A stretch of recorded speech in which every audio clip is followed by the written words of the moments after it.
হঠাৎ আজকে আমার ল্যাপটপ উইন্ডোজ করার পরে দেখলাম যে ডি ড্রাইভটি আর নেই। আমার মোট 2টি ড্রাইভ ছিল, এখন শুধুমাত্রই সিটাই আছে। তো এই অবস্থায় আপনি কি করবেন?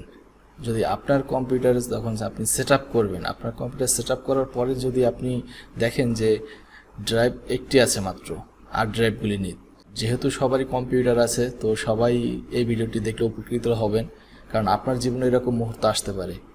তো চলুন আজকের ভিডিও শুরু করি। আমি জুলফিকার আলম আছি আপনাদের সাথে।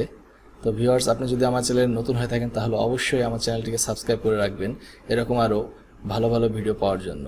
তো দর্শক, আমি আমার যে ল্যাপটপের সমস্যাটি হয়েছে আমি ঠিক সেই ল্যাপটপে আপনাদেরকে নিয়ে আসলাম। এখান থেকে দেখতে পাচ্ছেন যে শুধুমাত্র এখানে সি ড্রাইভটি আছে। আমি যখন উইন্ডোজ করি ঠিক উইন্ডোজের পরপরই দেখা গেল যে সি ড্রাইভটি দেখা যাচ্ছে, কিন্তু আমার এখানে মোট 2টি ড্রাইভ ছিল, সেটি হচ্ছে সি আর একটি হচ্ছে ডি। তো ডি ড্রাইভটা এখন এখানে নেই।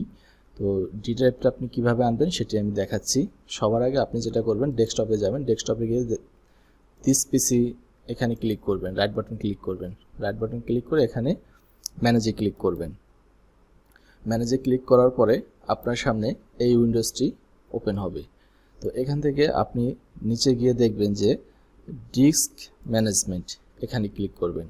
এই ডিস্ক ম্যানেজমেন্টে ক্লিক করার পরে আপনার ড্রাইভে যেই কয়টি ড্রাইভ আছে সবগুলি এখানে শো করবে।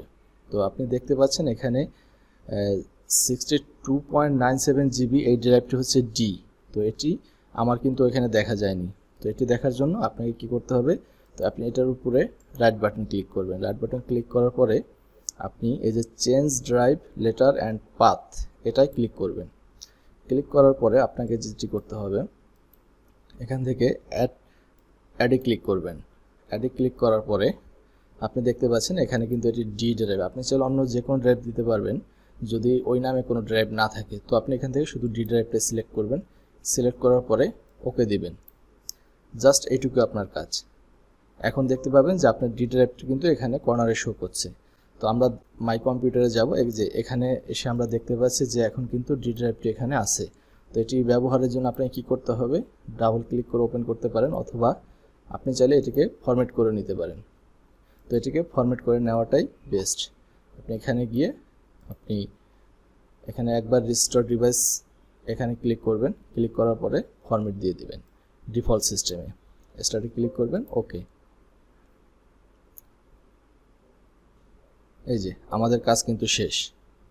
এই যে এখন দেখতে পাচ্ছেন যে ড্রাইভটি আমাদের কাজের উপযোগী হয়ে গেল। তো দর্শক, আজকের ভিডিও এই পর্যন্তই। তো ভিউয়ার্স, এই ছিল আজকের ভিডিও। আশা করি ভিডিওটি দেখে আপনি উপকৃত হয়েছেন। আর আপনি যদি উপকৃত হয়ে থাকেন তাহলে অবশ্যই চ্যানেলটিকে সাবস্ক্রাইব করে রাখবেন। তো আজকের মতো এই পর্যন্তই। আগামী ভিডিও দেখার আমন্ত্রণ জানিয়ে আজকের মতো বিদায় নিচ্ছি। আল্লাহ হাফেজ।